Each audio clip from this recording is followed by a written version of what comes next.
अस्सलाम वालेकुम। आज का लेक्चर नंबर 27 है, chapter number 2, the random variable and probability distribution. What is the in this chapter number 2 lecture number 27 the first आपको आपने कॉन्सेप्ट क्लियर करना है कि प्रोबेबिलिटी मास फंक्शन क्या है। ठीक है, प्रोबेबिलिटी मास फंक्शन हमारे पास f of x is equal to probability of x is equal to xi is equal to 0, I runs from 1 up to n. Probability mass function is the function of the discrete random variable. If a random variable is discrete, so the function of the discrete random variable is called the probability mass function. And the function is probability of x equal to xi, means this is the general form, and the limit is I runs from 1 up to n, means I runs from 1 up to n, this is the discrete form. So 1, 2 and 3 and so on, and 0 otherwise. This is the function of the probability mass function. The function is called properties of the discrete probability distribution is probability always lies between 0 and 1. Clear? Probabilities हमारे पास यहाँ पर discrete probability distribution and continuous probability distribution both के लिए हमारे पास जो properties हैं वो properties क्या हैं कि probability always lies between 0 and 1, and probability sum of all the probability is always equal to 1. This is the two properties. अगर ये two properties satisfy होती हैं, this is called the discrete probability distribution, and if this properties is not satisfied, this is not called the discrete probability distribution. वो function हमारे पास discrete probability function कहलाएगा नहीं, बल्कि यहाँ पर हमारे पास ये properties हैं कि इसके लिए must होना, probability mass function के लिए properties दोनों का must होना लाजमी है. This is the short introduction of the probability mass function, and then take the example of the 2.3. A discrete random variable has the probability function. Probability function is 3cx 1 by 2 power 3 for x equal to 0, 1, 2 and 3. हमारे पास 0 से लेके 3 तक इस पर हमारे पास ये function हमारे पास given है. ठीक है, इसके अलावा जो भी आउटसाइड जो भी रेंज होगी उस पे हमारे पास फंक्शन क्या होगा, 0 होगा. Mean 4 up to so on, या जो भी होगा 0 से बिलो या 3 से अबव जो भी रेंज होगी उसमें हमारे पास फंक्शन क्या होगा, वो हमारे पास 0 होगा, अदरवाइज 0. हमने इस फंक्शन में क्या कैलकुलेट करना है, compute probabilities for all values of x. हमने सबसे पहले प्रोबेबिलिटीज कैलकुलेट करनी है 0 के लिए, 1 के लिए, 2 के लिए एंड 3 के लिए. First find the probabilities of every value of X, then check that this is the probability mass function. This is the probability mass function. हमने ये चेक करना है कि प्रोबेबिलिटी मास फंक्शन है कि नहीं है. मीन्स हम किस तरह चेक करेंगे कि this is the probability mass function, by this properties. This if this properties are satisfy, this is called the probability mass function. If this property is not satisfy, this is called this is not the probability mass function. And the third is find the probability distribution of X. And हमने X के लिए और probability distribution of X mean X is the random variable, discrete random variable, उसके लिए हमने probability distribution mean construct the table. Clear? अब हमने सबसे पहले हमने क्या करना है, स्टेप बाय स्टेप हम इस क्वेश्चन को सॉल्व करना है. द फर्स्ट स्टेप इज हमारे पास compute the probabilities for all values of x. First the function, first write the probability function. The probability function is 3cx 1 by 2 power 3. This is the function. अब हमने क्या करना है इस function में आपने देखे इस फंक्शन में हमारे पास हमने हर एक वैल्यू के लिए यहाँ पर प्रोबेबिलिटीज कैलकुलेट करनी है. First put the value of x equal to 0, then x equal to 1, then x equal to 2, then x equal to 3. First put the value of x equal to 3c0 1 by 2 power 3. 3c0 is equal to, according आप calculator से भी कर सकती हैं, according to the formula भी आप कर सकती हैं. 3 shift NCR 0 is equal to 1. The answer is 1. 1 multiply 1 by 2 power 3. 1 by 2 power 3 is equal to 1 by 8. Clear? So the next is probability of x equal to 1. The next is x equal to 1. So put the x equal to 1. 3c1. The answer is 1 by 2 power 3.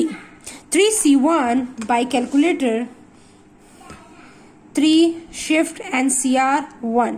The answer is 3. 3 and 1 by 2 power 3. 2 2s are 4, 4 2s are 8. So the answer is 3 by 8. Clear? Next, the value of x equal to 2 and 3. Put the value of x is equal to 2. What is the value of x equal to 2? The probability is 3c2. 1 by 2 power 3. 3c2. With the help of calculator, you can easily calculate 3 shift NCR2. The answer is 3. And here 1 power 2 is equal to 8.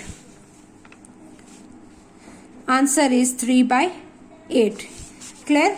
The next is put the value of x equal to 3. 3c3. 1 by 2 power 3. 3c3 is equal to 1. 3 shift NCR 3 is equal to 1. And 1 by 2 power 3 is equal to 8. So the answer is 1 by 8. Clear? इस question में देखिए हमने x equal to 0, 1, 2 and 3, x equal to 0, 1 and 2 and 3 पे हमने सारी probabilities calculate कर ली हैं. ठीक है, अब इस क्वेश्चन में हमने क्या करना है, इसमें हमने यहाँ पर ऑल प्रोबेबिलिटीज हमने calculate. First part is finished. हमने सारी प्रोबेबिलिटीज हमने x की ऑल वैल्यूज पे हमने क्या करी, प्रोबेबिलिटीज फाइंड आउट कर लिया. अब हमने क्या करना है, check that this is the probability mass function. अब हमने इस सेकंड पार्ट को करना है. इस सेकंड पार्ट को करना है कि this is the probability mass function और नो. हमारे पास इस सेकंड पार्ट में हमने किस तरह करना है, यहाँ पर इसके लिए हमने क्या करना है, हमें प्रॉपर्टीज, हमने प्रोबेबिलिटी मास फंक्शन के लिए सबसे पहले हमने प्रॉपर्टीज चेक करनी है कि ये अगर प्रॉपर्टीज को सेटिस्फाई करता है तो this is the probability mass function. अगर ये इन प्रॉपर्टीज को सेटिस्फाई नहीं करता तो ये हमारे पास प्रोबेबिलिटी मास फंक्शन नहीं है. तो show the first property, the first property is probability of xi lies between 0 and 1. How you can check? You can check by this. 1 by 8, 3 by 8, 3 by 8, 1 by 8. All these values are lies between 0 and 1. So the first property is satisfied. The second property is sum of all the probability is always equal to 1. अब हमने check करना है कि ये वाकई हमारे पास 1 आता है कि नहीं आता. 1 by 8 plus 3 by 8 plus 3 by 8 plus 1 by 8. So 1 by 8, 3 plus 3, 6, 6 plus 1, 7, 7 plus 1, 8.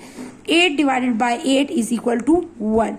तो हमारे पास फर्स्ट प्रॉपर्टी भी सेटिस्फाई हो रही है and second property is also satisfied. ठीक है, तो हमारे पास ये दोनों प्रॉपर्टी सेटिस्फाई हो रही है. इट्स मीन हमारे पास ये क्या है, this is the probability mass function. ये सेकंड प्रॉपर्टी भी हमारे पास फुलफिल हो रही है. So this is the proper probability mass function. Clear? So the third part is find the probability distribution of x. The probability distribution, how to find the probability distribution of x?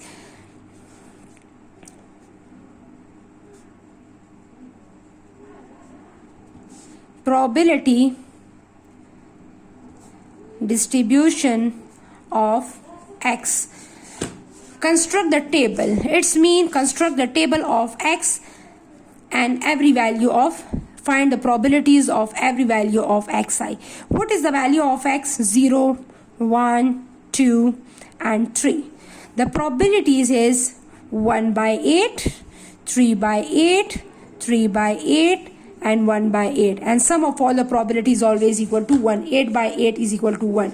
So हमने यहाँ पर क्या calculate करना है, हमने यहाँ पर probabilities calculate करनी है. x की हर एक वैल्यू पे हमने probabilities फाइंड आउट करनी है. ठीक है, तो यहाँ पर हमारे पास क्या है, 0, 1, 2 एंड 3. आपने हर एक वैल्यू पे यहाँ पर प्रोबेबिलिटीज फाइंड आउट की है. ठीक है, और ये हमारे पास प्रोबेबिलिटी डिस्ट्रीब्यूशन ऑफ एक्स आ गया. This is the probability mass function. First property is also second satisfy, second property is also satisfy and this is the probability of X equal to 0, 1, 2 and 3. इस पे हमने क्या किया है, probabilities find out की है. इसमें कोई भी मसला हो, कोई भी कंफ्यूजन हो, आप कमेंट सेक्शन में आके पूछ सकते हैं. Thank you. Allah Hafiz.